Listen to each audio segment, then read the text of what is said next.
Ary izay indra dia mirapiratra toy ny famirapiratra ny lanitra, ary izay mamerina ny maro amin'ny famarinana dia ho tahaka ny kintana mandrakizay tory. Daniela 2:10-7.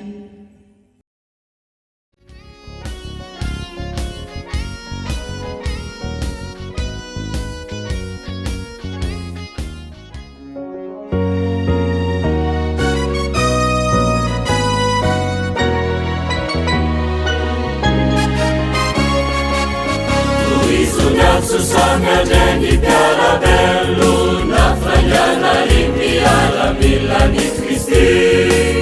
sadi fucini rano siala kichuka treujimula siawambala ni Kristi ipinu namako nitsangana kasai turira kita namazava de Kristi senamerilani maruani famainana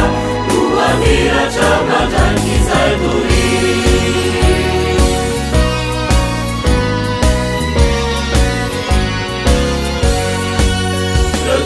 Sikarazanzava madumeli nazai futucini ransetia tangeti nuara kichukini saina fufana kamurandairani aletina sida ipinu namako nitsangana kasai turira kita namazava de Kristi Mamerilani maruami famarilana uavira chamadangizai duri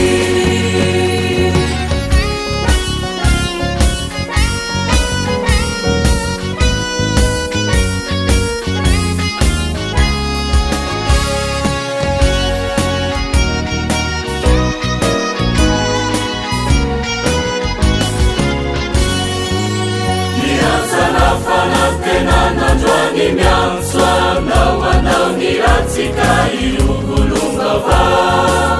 Paramanaikia na wajaya ni Kristi